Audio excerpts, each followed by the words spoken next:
All right, hello everyone, and welcome to our webinar today, creating your 2023 business plan. We're going to just give it another 20 or 30 seconds here while people are logging in, and then we're just going to go ahead and get started. Got a lot of content that we want to get through today, so we'll want to get started as quick as we can, and yeah, and hopefully get some great takeaways for you guys to get your plans going. All right, so I think we've got, that's enough time for kind of people to get started here. So first I want to introduce myself. I'm Michael Shagru, CRO here at Pace Technical, and I'm joined by Shale Risman and Tyler Sanders. Say hi, guys. Hey guys. Hey guys, thanks for joining. Yeah. So yeah, as I said, we have tons of stuff to get through. We're not going to dwell on us. You've seen our faces, so we can move on. But I think a lot of people on this webinar probably, maybe have been to some of our previous webinars or spoke to us before. If not, for those who don't know us, we're in business a little over 20 years.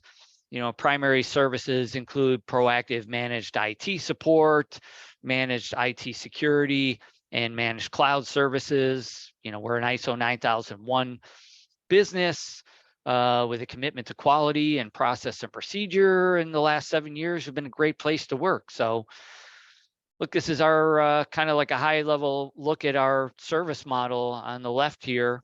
A lot of people work with us because of the proactive side of our business. Again, if you've never been introduced to us before, never had a conversation, we'd love to have a conversation with you. And we'll leave it at that. We're going to give you lots of ways to get in contact with us if you wanted to, but we're not here necessarily to talk about our IT services today. We're here to talk about business planning. If you've been on any of our webinars before, welcome back. If you haven't, welcome. But we do a lot of these, free training webinars, and we keep access to all these webinars on our website. So if you'd like to go and see some of the other content, you can go to our website, pacetechnical.com. If you go just under the media dropdown, you can get free access to all of these prior ones. We did a lot on cybersecurity, end user awareness training, Microsoft Teams, other Microsoft products. So there's lots of content in here, and feel free to have at it. So this is our agenda today. We're just going to talk about reflecting back on, the current year, or I should say the previous year, when we're talking about the next year business planning, maybe having a look at the current business health. We're going to talk about some of the process that we use, that lots of businesses use, maybe introduce you to a couple of tools that you might be able to use, and then talk about the meat and potatoes of planning, which is setting goals, the metrics, KPIs, and the key initiatives that are going to come out of the planning process, and then trying to help you with ways that you can get your plan in writing, which is, one of the most important aspects of it, getting it alive in your business. And then we'll wrap it all up with a little bit of Q&A if anybody has questions at the end of it. So just to make sure my camera doesn't block any content in here, I'm just going to shut off the camera for now, and we're just going to get started. So, and looks like we're starting off with a poll question. So let me get my control going here. And the question we had is, what are you doing currently as far as business planning? So I'm just going to launch that poll just to get a good little baseline as to what everybody's doing. So maybe you've started, maybe you haven't started, but you're looking for some tips and some pointers. Maybe you haven't done anything yet, not unusual. This is usually the time of year some people do their business planning once the year has started. And the last option, yeah, we're knee deep in it. Everything is going great, halfway through, almost done, whatever. But just to get a kind of a general sense. And in a second here, I am going to end the poll. And I think we've probably got, let's see, that's probably about enough time just to get a good little baseline here. So as you can see, if you're, some of the people that maybe started, but, looking for some extra things, you're not alone. That seems to be the majority here. And good news, not many of us on here haven't started yet. Still not too late though. And this is a great time of year, especially if things slow down or wind down in your business. It's a great time to start doing that. So let's just keep moving here then. So in starting out, and certainly years ago when we started, I mean, there was a point in time where, we didn't really have any semblance of a business plan. We threw some goals and some ideas about the revenue and, profitability and things like that in the business where we wanted to kind of take it, but didn't have any formal process, didn't write anything down. So what I would say, start out simple, get something down in writing. It doesn't have to be overly complex, but you need to start somewhere. And you need to get some organization, get some sort of a framework around what is going to happen over the next year. But, more importantly, as you get a little bit better at it, looking 3, 5, 10 and more years down the road. And the other thing, initially that we would suggest, just getting to any kind of a starting point, is trying to involve other key stakeholders in your business. For a long time, we just did it as, the owners of the business and, keeping all that planning to ourselves. And then, we came to the team and said, hey, guess what? This is what we're doing. But we found great value in involving some of the other stakeholders, even if it's management that you have, maybe you don't have a management layer in your business yet, but who are the other key stakeholders that you might want to get involved? You get a great perspective that you may not have thought of your business and, where to take it, what things are working, what things are not working. So just a recommendation that we might make there. Yeah, that's a great point, Mike, because establishing that leadership team is really important and helps to get momentum and actually, bring this plan to life and get the company involved. I know later on in the webinar, we're going to start to dive into how to, bring this to life in your company. But establishing some form of leadership team, really important to get all the company goals disseminated throughout the organization. Yeah, 100%. So look, any business plan should start with taking a look back. And this is always the first part in our process as well. You got to take a look back in time, at minimum over the last year to how things happened, but optimally trying to analyze, the last 3 years. Now, granted, everything's got to be taken with a bit of a grain of salt now because we all went through that whole COVID thing, which put a ripple into a lot of businesses and certainly was going to throw off results and metrics and things like that, all depending on what line of business. Some businesses flourished, and some didn't get affected, but there's a whole lot of others where at minimum, it at least changed things and altered results in the way that their business was run and the kind of outcomes that they had.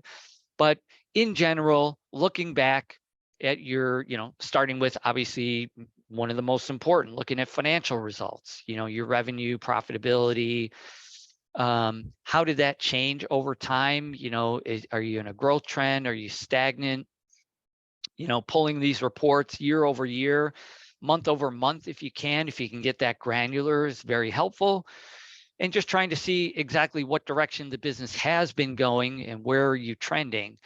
Definitely trying to look at the activities that worked, what didn't, what were the key initiatives that you set out over the last few years? Like, have you guys been good at getting through these initiatives? Have they been completed?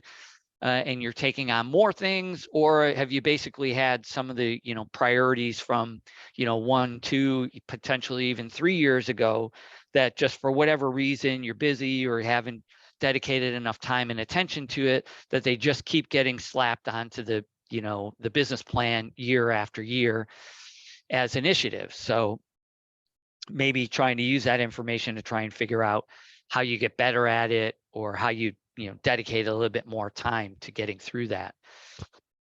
Also, when you're looking backwards, this is definitely something that we do and many businesses do, having a look at who are your employees, and what a lot of business trainers, they use the term who's on the bus. So trying to do that evaluation of your employees, their fit for the role, culture fit. Shale, I know this is a big one for you. I don't know if you want to throw some insight in here on evaluating employees and what you're looking for when you're kind of looking back. Well, listen, the thing is, you obviously make a great point. When we're doing an analysis of employees, we look back, and really the top of the list for us is always going to be culture fit, because you can train skills. That is something that is not an issue, but you really want to look and see, for us, it's what is this person, where's their place on the bus, where's their seat on the bus, and is this seat in their zone of genius, for lack of a better term? Like, is this something that they are really good at and that they really want to do? Because that's where you see huge amount of performance capacity and performance improvement. When people are doing the stuff that they want to do, certainly every job has some stuff that is like, we don't want to do it. It's part of the gig. That being said, the happier that someone is in their position, the better and more productive they are. It is just an empirical truth. So what we do is we go back and we examine everybody for culture fit, and then we examine everybody for where their zone of genius would be. And then you evaluate performance, and then you can make a really good decision onto whatever changes you need to make within the personnel.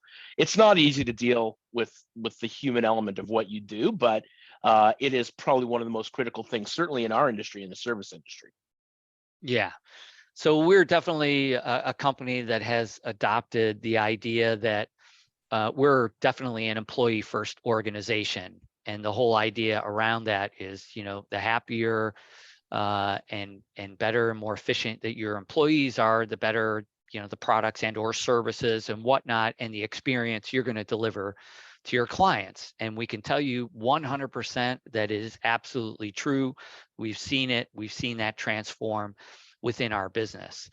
So the frequency that you do this, at minimum, this should be at least looked at once a year when you're doing your business planning, but lots of businesses do this quarterly. There's some that probably even do it monthly, all depending on, the size of organization that they are. But hey, if you can do a quarterly, that's great. But at minimum, once a year, you should be doing this. Looking at your employees, who might need, a performance improvement plan, who might just need a little bit of training to get them up, or who's a great employee that you want to invest and train up to a higher level. And then lastly, really defining, we're going to talk about defining, the perfect client. Who's a perfect employee? Who's a model employee? And who do you want more of? And how do you maybe have a marketing approach when you're doing your hiring to trying to attract those people? It's also, really important to start to understand who you should be focusing on, because it's a little counterintuitive in the fact that management often spends more time on the weaker employees and the poor performers, and the ones that are performing well are the ones that get the least attention. And it should be the reverse of that. You should be investing in the top performers and really figuring out what to do with the weaker performers. So this type of evaluation really brings that to the forefront, so you know where to put more of your attention and money to continue to develop those top performers. Yeah. It's a great point. Yeah. It's a great point, Ty. And I think that just to add on to that before we move forward is, we have to kind of keep our eye on the entire organization as a whole when we're doing this, to ensure that every choice we make is the proper choice to have in the proper seat. Exactly.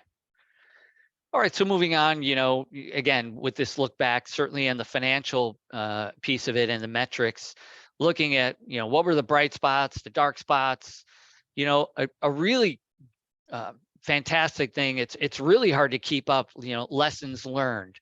What were the milestones, the great headlines that happened in the company? What did we learn from mistakes and things like that? as we get older, it's funny when we're looking back on this after the year, unless you have a process for doing this throughout the year, you're looking back, what did we learn? I know that a lot of things happen, and that's where the daily, weekly, monthly rhythms of, going back to this business plan really help, that you kind of keep up on these things and don't find yourself, at the end of a year saying, or starting a year like we did when we started out business planning, is we create this plan, we spend a bunch of time on the plan, and we put it in a file, and at the end of the year we pulled it out and said, hey, how did we do? Versus what we do now, we have the rhythms for keeping it alive in the business, sharing it with everyone, and including it in our regular meetings, just so it doesn't get forgotten about, and we don't lose track of it. But another great exercise that we like to do here, and this is a great one to get employees involved with, is a start, stop, keep exercise. In the business, what should we start doing that we're not doing today? What should we stop doing that we're currently doing, it's just not working or is slowing us down or whatever it is? And what should we keep doing? What's working really well? But this can be really powerful if you utilize your staff, engage them and poll them on these questions and ask them these questions specifically. We've gained so much insight from our employees and their responses to this, things that we didn't even think of. Again, this is all part of, trying to involve other people in the, business planning process, and getting this information that's really going to help you propel and get more out of this exercise. So another thing that is part of our regular planning, and certainly lots of businesses, is doing a SWOT analysis. And SWOT, it's just the acronym, stands for strengths, weaknesses, opportunities, and threats. But it's something that can give you some insight into your company, but also maybe try and help you with some initiatives, things that you should be changing, maybe other metrics that you should be looking for. But it can be really powerful. Now, I just pulled a screenshot just to give you an idea. So if you Google, SWOT analysis, you'll find a whole bunch of sites and people that will kind of walk you through a process for getting through it, and even give you, some of these probing questions. So, when you're talking about evaluating, what are your strengths? What do our customers love the most about us? What are we more efficient at than anybody else? What can we do in less time than our competitors? What really makes us stand out? There's a whole bunch more, kind of probing questions that you can ask. This is just kind of a few to give you an idea. But then the converse of that, really looking at the weaknesses, where are we lacking efficiency, and really trying to be honest with yourself and your business. Where are we, wasting money or wasting time and resources? And a tough one, what do our customers do better than us right now? And what are the biggest, if we look back, what are the biggest complaints that we've seen from our customers? So now going down from that, though, is looking at opportunities and threats. This is where things could lead to adding services and or products that you may or may not have today. So simple one, what's missing in the marketplace right now? What could we create or do better than someone else? What new trends are coming down the line, or new technologies? But the threats one is also, equally as important, and can also lead to opportunities. What are we seeing? Changes in the environment. But number two is almost my favorite on the threats list. And it really struck me once when I heard a business coach speaking about this. If you try and analyze, what are the technologies or the products or services or whatnot that could put you out of business, that could replace what you do? And they propose that as both a threat and an opportunity. So, I mean, thinking back of an example, and Shell is big on this one, the music industry, and the record industry, what could, put them out of business? Okay, well, online music and online music sales and stream music and things like that. So a whole lot of people didn't adapt. They saw it coming down the marketplace. They thought it was a fad, and, it was never going to last. And here we are, sure lasted. But anyways, looking at those kind of things in your own business, and could there be some opportunities kind of lying in there as well? I know this is Simon Sinek.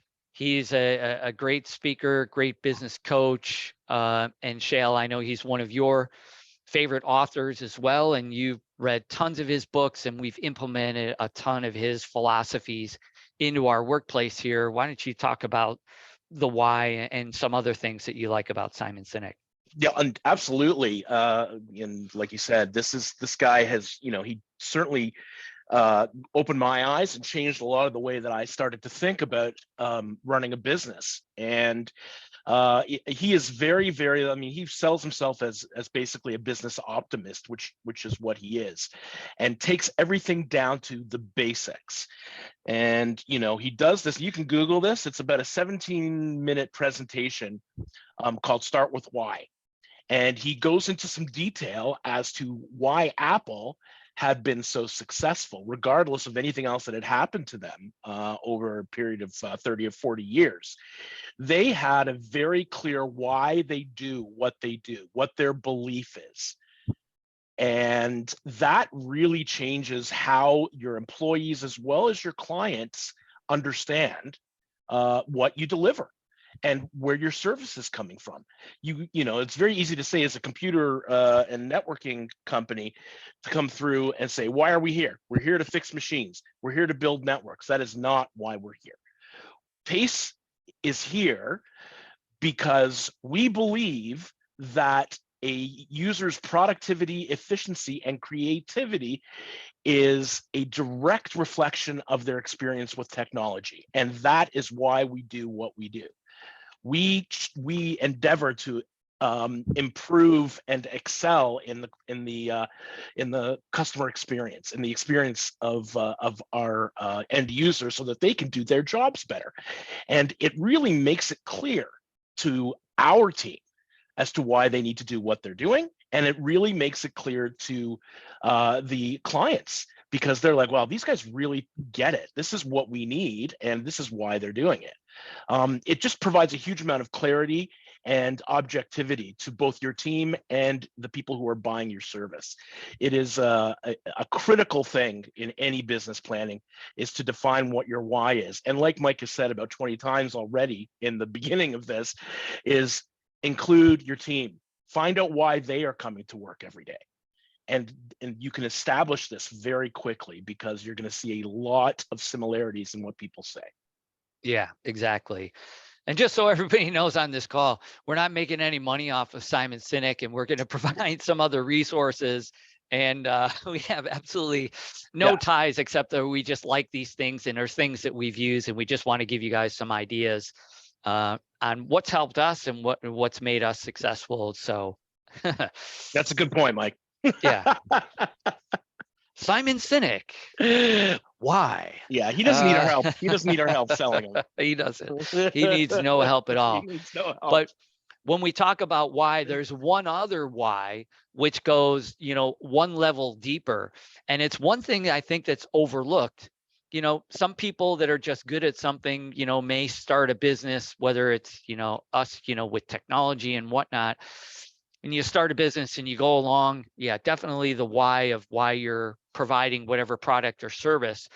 But there's one other why that goes a little bit deeper, and that's really the personal why of what you as an individual business owner or partner in a company or whatnot, what's important to you and what do you want to get out of life? Even trying to analyze, what are your personal and financial goals over the next 1, 3, 5, 10 years? And, how do you get there?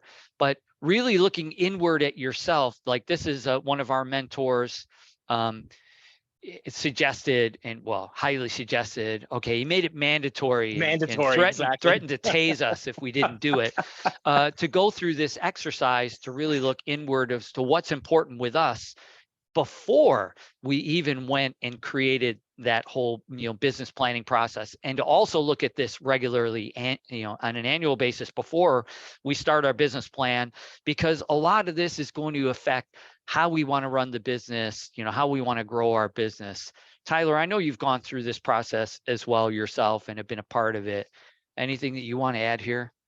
Yeah, really just it's very powerful because it brings the reality of what you need to do in order to reach those goals, and looking out even as far as retirement and bringing it back. So understanding, what in order for you to have this kind of, personal financial goal, what does that mean from the business perspective in terms of, overall profitability, how you're able to draw that money out, tax implications, investment implications, all of those things. So you're really, projecting out that long term, whether it's retirement or whether it's, 10 years out, and then understanding, what you need to do within the business to achieve those financial goals. So it puts things in perspective from, sales profitability, understanding, and then really, trying to hit those targets and progress it every year.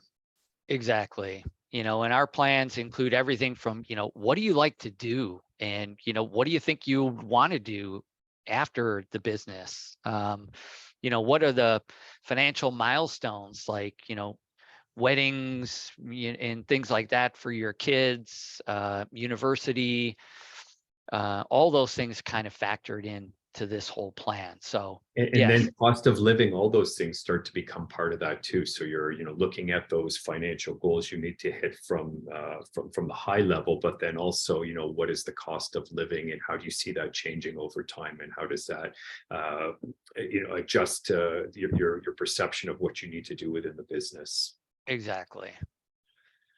All right. So yep, we got another poll question here, and I'm just going to see if I can get this launched. So yeah, is your company mission, vision, and values ingrained in your culture? And let me just launch that question right now. It's a simple one. Yes, or maybe somewhat, or no.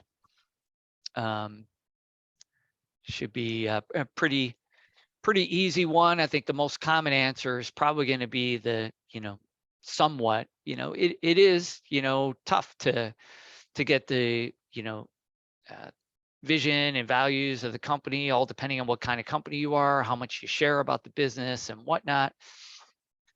So I'm just going to end the poll there. It's pretty even across the board. I think, the majority is, there's somewhat, and then some that feel they totally have it and some that don't have it, not uncommon at all. But you definitely have to have, a focus on it, and some process around making sure that it is built into the culture. So let's keep, moving on this whole, idea of why, and really starting out with defining, what is the company's mission and values, and trying to make sure that everybody is clear on them. So, and that's all a part of how you define them as well. They have to be simple. They have to be, easy to understand. They have to stand the test of time. But getting everybody involved in them will change your business. I know we've been harping on it a little bit, trying to get people involved, not only in the business planning process, but really in the direction of the business, sharing, what's most important to the business, the mission, the values. And as we have mentioned before too, trying to get feedback from your employees, that you can take into business, even if you don't involve them directly in the business planning process, doing things like polling, meeting with them, asking questions about how things are working, and what their opinion is, for how things are working in the business. And then also, how you want to position your service in the marketplace, thinking about, what are the offerings that you're going to have, and trying to weave that into the current activities. Where do you see your business going? Do you want to be the industry leader, or do you just want market share, revenue? What's most important there? And positioning it, why would people buy from you or do business with you or subscribe to your services? So, what is Yeah. it that's different about your offering or what you're doing that would attract people to do business with you? So really important, coming back, why, both on the internal level, why do people come to work every day and why do we exist? But then from the clients looking at you, why would they want to interact and spend money with you to buy your products and services? Exactly. Speaking of clients, who do you want to be your core customers? This is all a very good one as well. Like, what kind of customer best fits your business? You probably have experience working with particular customers. Who's a model customer that you just love to work with, that your employees love to work with?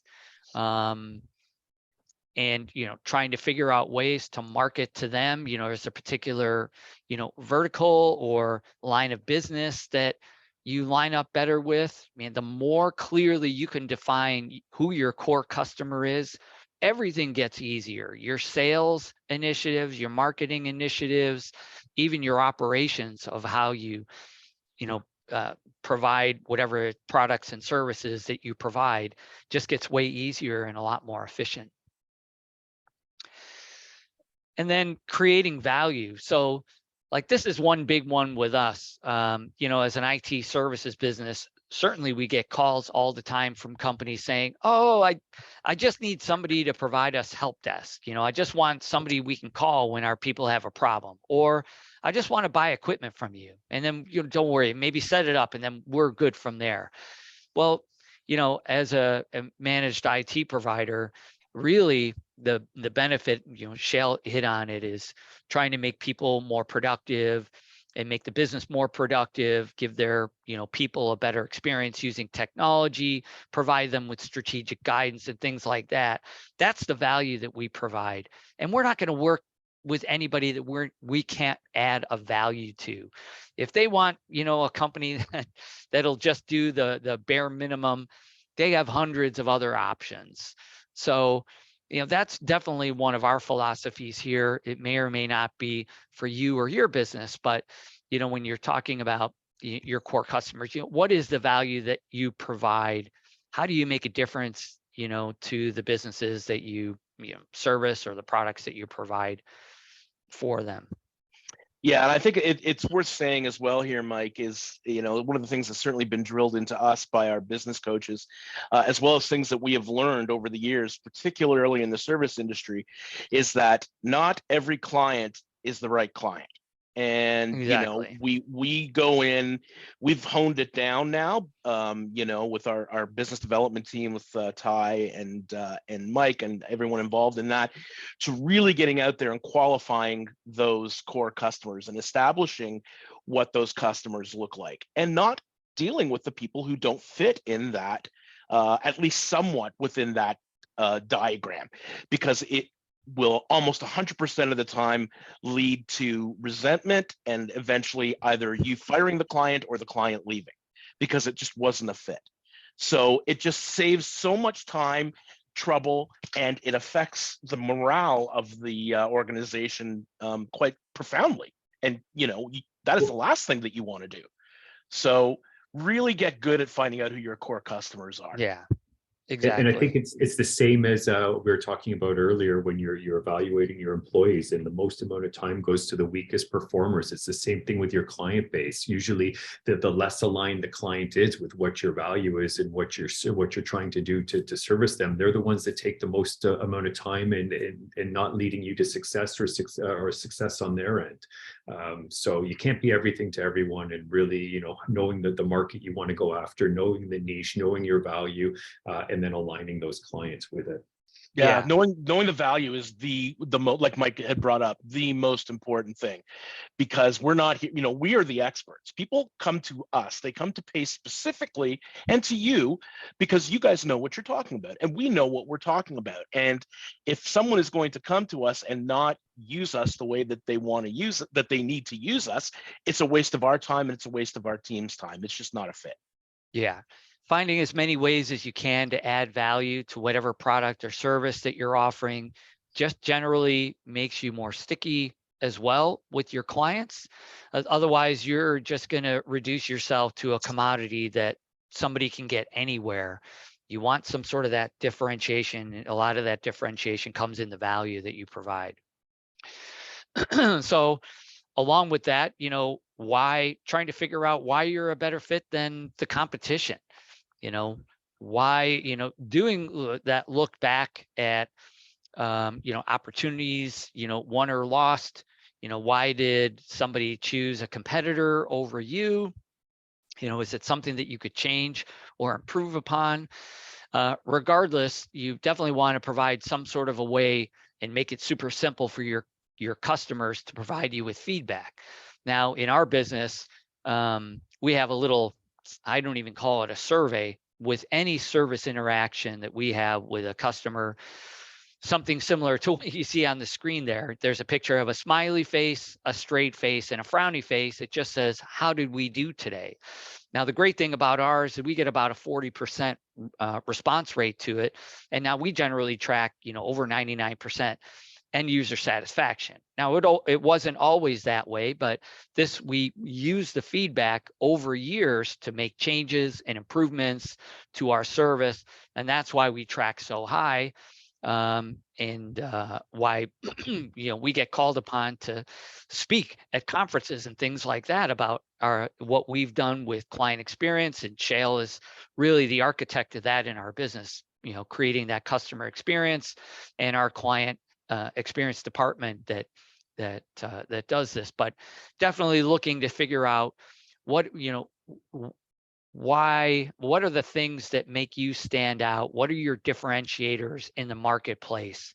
Because that's what you really need to make yourself stand out and win more business. And then as far as creating a plan, we always feel concise is better. If you do Google searches for templates and things like that, there's a myriad of them. You don't want it to be a 10-page document. No one's going to be referring to that. Over the years, it can't be too overly complicated. Simpler is better, especially when it comes to, major milestones and things that you want to change in the business. But starting out, looking at setting revenue and profitability targets. I don't know if any of you on the call have ever heard of the acronym BHAG. Stands for Big, Hairy, Audacious Goal. And that's really something that's far out into the future. Like, hey, if all the planets aligned and things went just completely fantastic, where would the business be in 10 years, 15, 20, 25 years? Now, a BHAG doesn't necessarily have to be, revenue driven or profitability driven or monetary really in any way. It could be, the amount of customers that you're servicing or the amount of customers that you made ecstatic. It could be a lot of things, but really it's a measurement to say that your business got to a certain success level. It's meant to be a high reaching goal, over the long term. But that's usually, it's a place to start, right? And then you're going to back things off and say, okay, if, in 10 years, we need to be here with our big, hairy, audacious goal, where do we need to be in 3 or 4 or 5 years to be on that march to reach that 10-year target or 20 or 25-year target? Where do we need to be in 3 years? And then backing that off to say, where do we need to be in 1 year?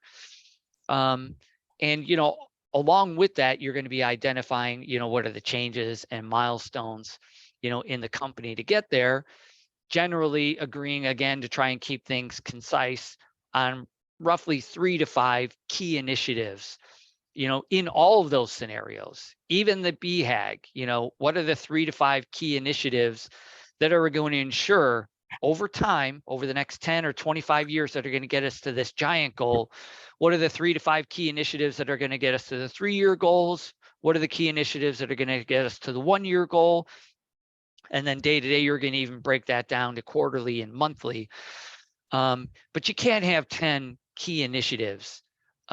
Maybe unless you're a giant company and you have enough resources with enough, bandwidth to be able to do that. But what we found, and if you look at most business plan processes, it generally keeps things down to a controllable level 3 to 5. Doesn't mean you can't have other things that you're, doing in the business and making improvements, but what are the top things that are really going to propel you to see the results that you need to see in your business? So obviously tying in your revenue, profitability, and other main business goals to these things. But the other key thing is really determining who is going to be accountable for all these.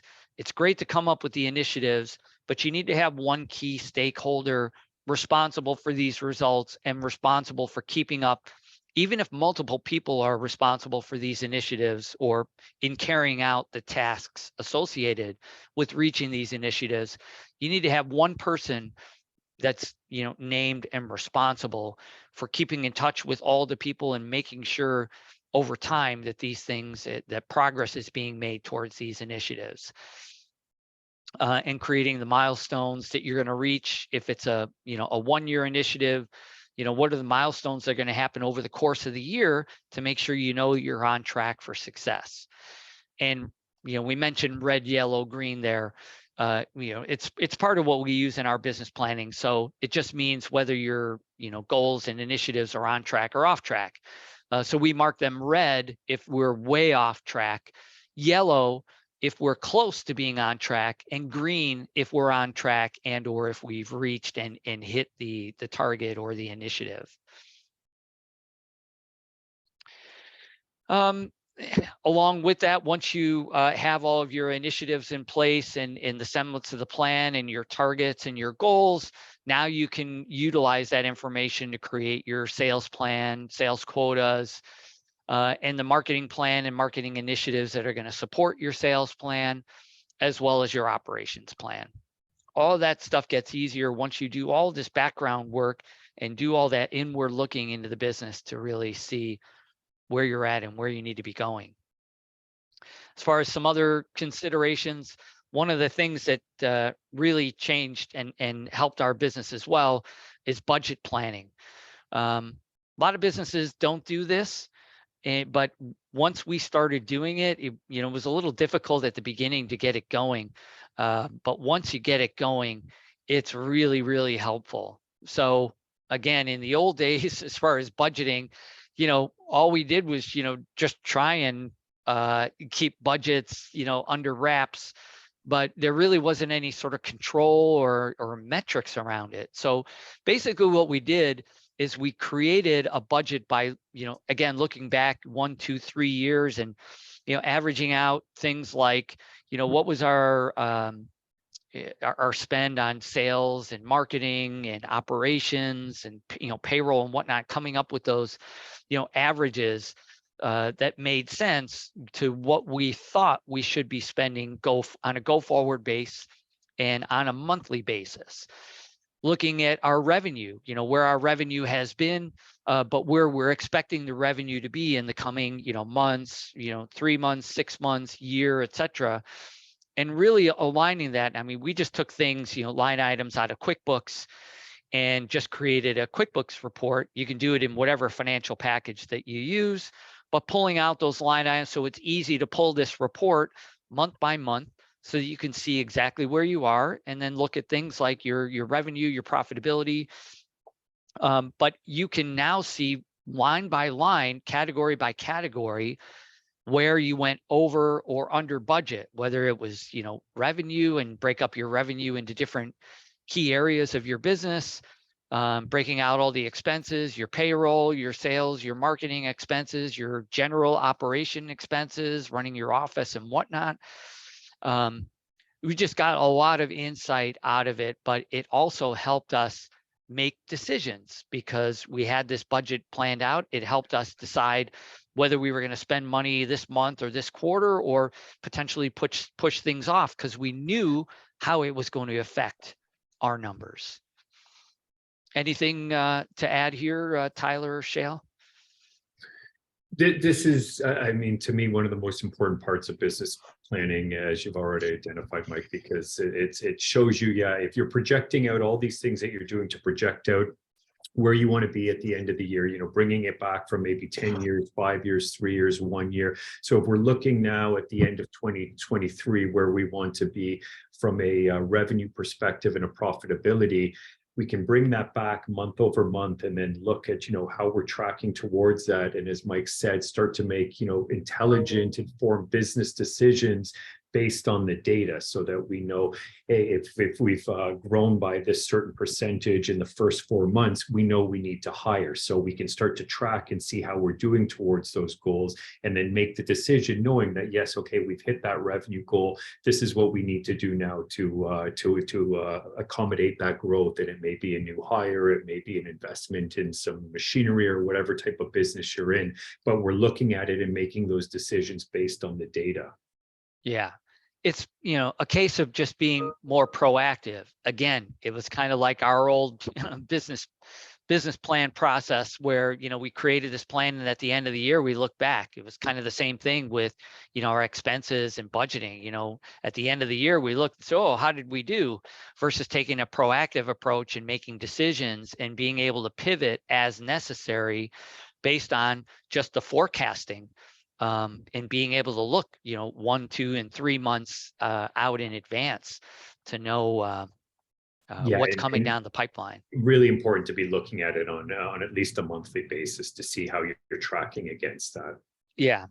And then the last little bit, that a lot of companies, I mean, obviously we're a technology company, and this is one of the things that we really help businesses with, that strategic technology planning. But we know in our marketplace that this is not the strong suit of, 80-90% of our industry, the outsourced IT industry. It's, more the nuts and bolts of, providing a help desk and providing equipment, and the strategic piece is, what kind of gets lost in there. But this is something that can really help make or break your business, making sure you have the right technology in place and the right tools that are making your people productive, and that your business outcomes are also tied to that.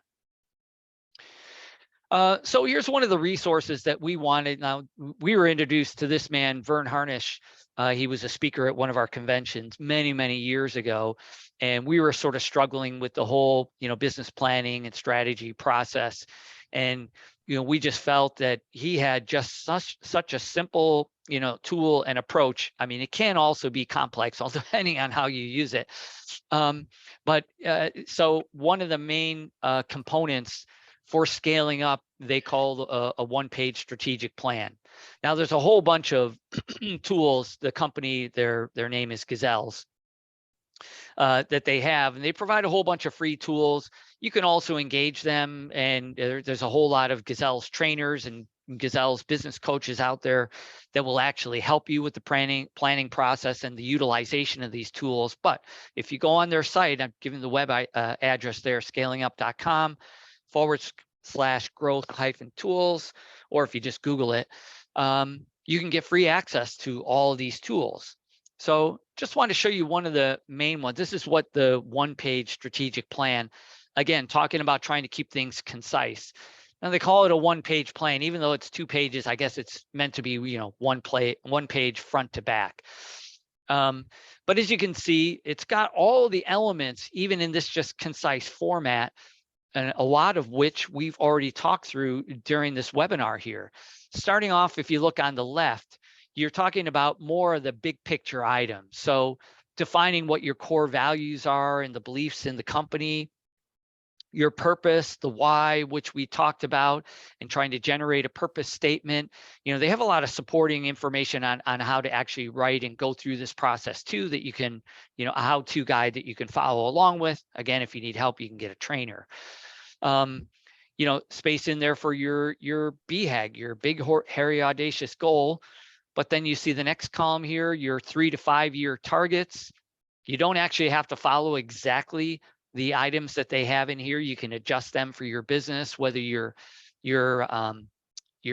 targets are revenue based or profitability based, or whatever you want to base it on. Amount of customers could be one. Sandbox is the sandbox where you want to live, what products and services you want to develop, or what customers that you want to service. What is the sandbox that you're playing in? And then what are the key thrusts? So these are the 3 to 5 key initiatives that are going to get you to these 3 to 5 year targets.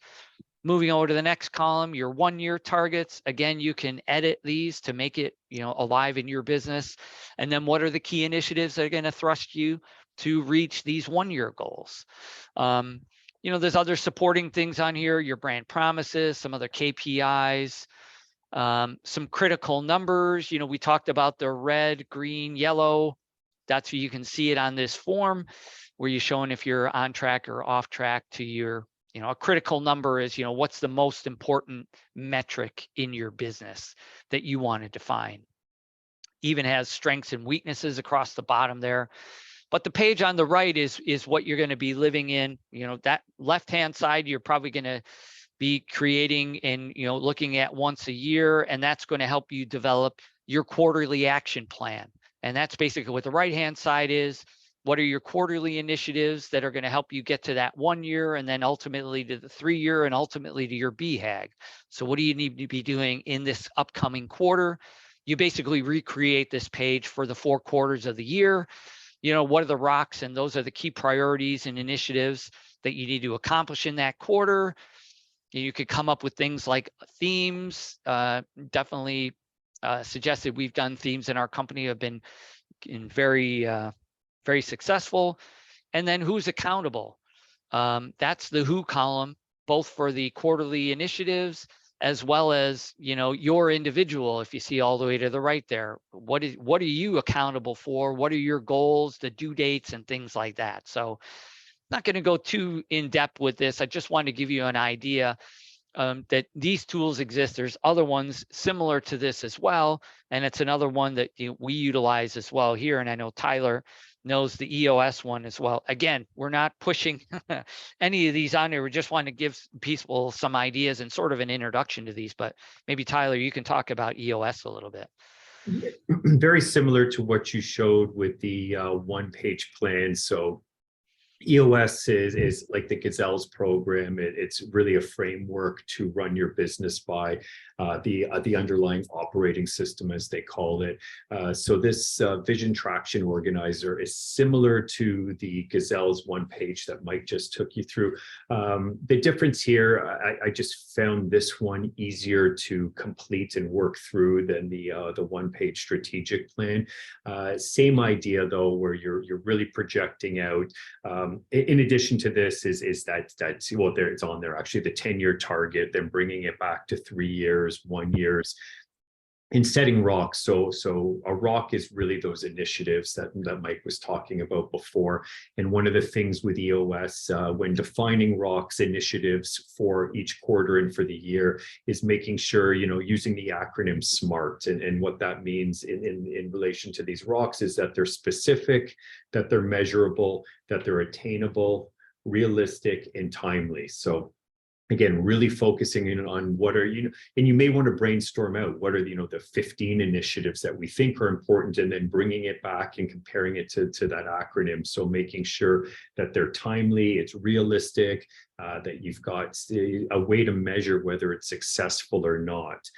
So successful is at the end of the quarter, you look back and you have some clear measurables. If you wanted to, simple example, increase top end revenue by 4%. I mean, that's an easy one because you've either hit that target or you haven't hit that target. So you want to know how you're tracking towards those and that they're measurable at the end of the quarter. So this VTO, it's really, laying out, you set this for the year, and then you use this for each of your quarterly plans, because in 1 year, these are the goals for the year. And it lists out here that there's 7 goals for the year, how each quarter, what do we need to do? What are the rocks initiatives that we need to do that at the end of the year, we can hit those goals? And then who's responsible for them. So this gives you a simple way to set out what that 1 year looks like, each quarter, what the rocks are, who's responsible for those, and then weekly accountability calls to see how you're tracking towards those. Part of the EOS and this vision traction organizer is also defining your core values, your core focus. So we spoke a lot about this earlier, really understanding what your niche target client base is, your core purpose, your why, and then marketing strategy. What are your unique identifiers? What's your proven process? What kind of guarantee can you give to your clients? The easiest one that we all remember is pizza, 30 minutes or it's free guarantee. They were one of the pioneers of giving this guarantee with their product and service offering. At Pace, our guarantee is that we have a 30-minute guaranteed emergency response time. So figuring out that ties into your marketing. What can you guarantee as part of your service? What is that proven process? For us, it's working through, from an onboarding of a new client, and then how that transitions into how we service them over time, and the strategic planning and the guidance and direction we take them with their technology. 3 uniques, what are those things, those differentiators, why people would want to do business with you, and then building that into all of your marketing plans. Yeah, exactly. There's a whole lot to the EOS platform, how you run meetings and things like that is all structured, but that'd be a whole other webinar if we wanted to try and keep going with that. But yeah, so whatever tool you use, finding a tool that, works for you and just, start using it. So just, measuring success, how we're making sure it works, you got to create specific, metrics, KPIs, as well as deadlines. Just leaving things kind of hanging out in the wind. Oh, I want to do this, I want to get to here or where, without defining some sort of a deadline or timeline on it. It's very, very difficult because things just get in the way. So the milestones are critically important. And then, how do you make sure it works? Revisiting it often. So making sure that you have regular meeting rhythms. I think I'm going to talk about that in the next page, but just some sort of process around, again, not creating, a business plan and then sitting it in a file and then looking at it, in December or January, after the year's over, after it's too late to make any changes or adjustments to it, or, measuring throughout the year, are you getting through the initiatives that you want to get through? So having a process for revisiting it is really important. As we mentioned before, sharing it with the organization as a whole, if you can.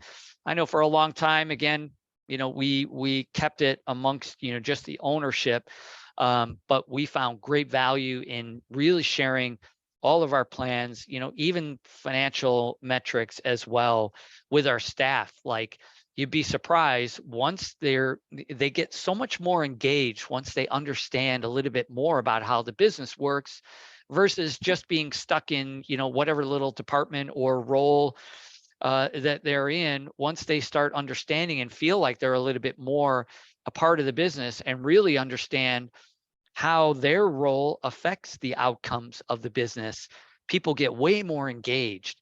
So sharing as much as you can. Maybe you don't have to share everything, but as much as you possibly can, especially with the plans and direction of the business, but how people and what their role is in the direction of the business. And then making sure you have the right meeting rhythms. Here at Pace, we have, daily huddles in every department. We have weekly department meetings, monthly, quarterly, and annual. And in every one of these, we're constantly reviewing metrics. We're constantly looking at these initiatives, making sure that we're on track. And then, as I mentioned before, having, regular meetings to review the business plan and not just leave it sit hidden away.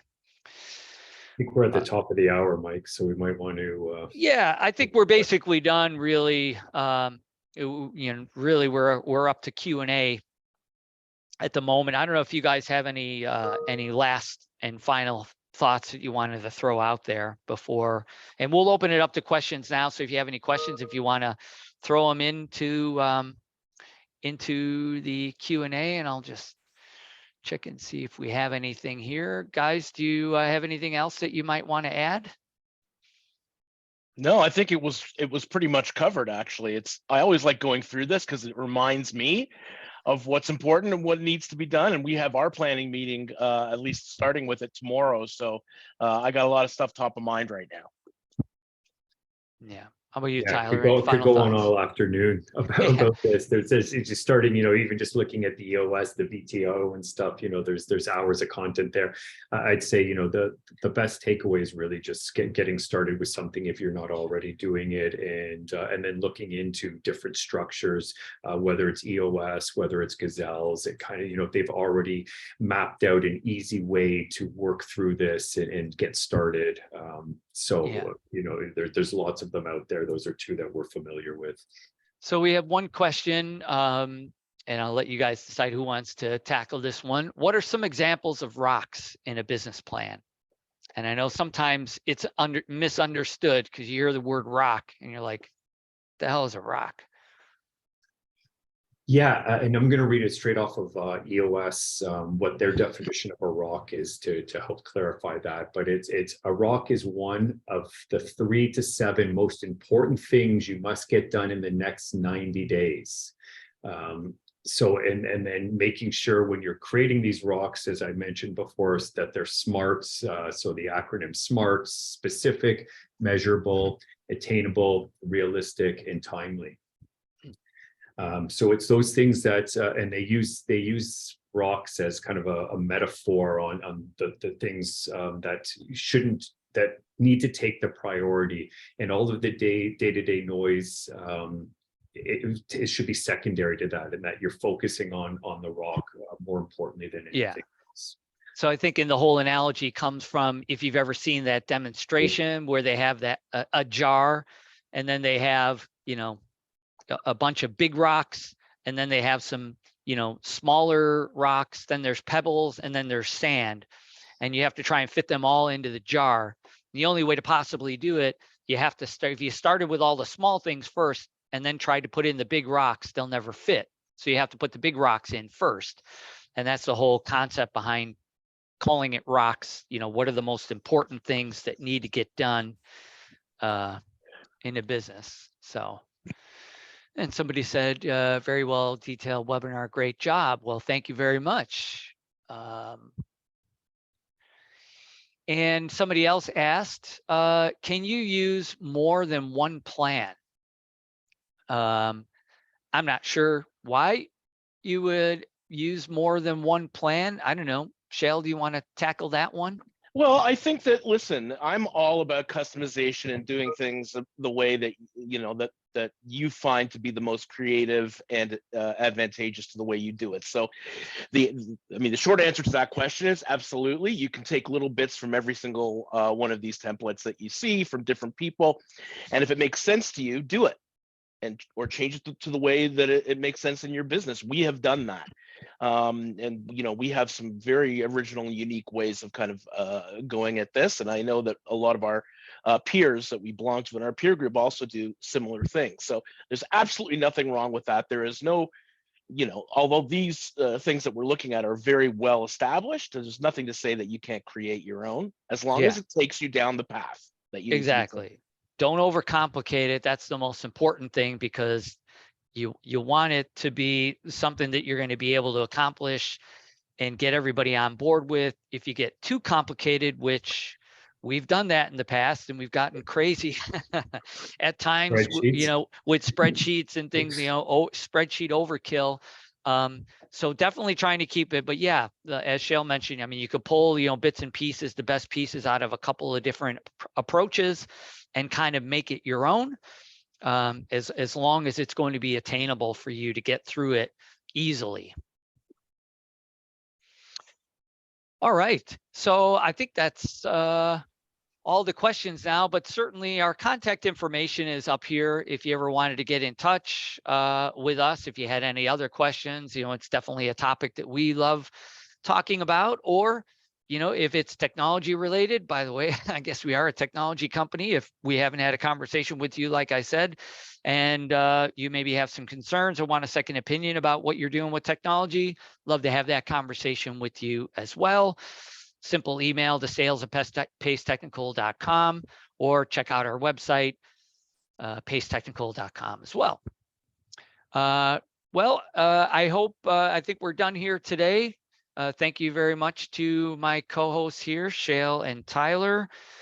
And we hope everybody has a safe happy and healthy holiday season, and all the best with your business planning if you're getting into it, and all the best for success in 2023.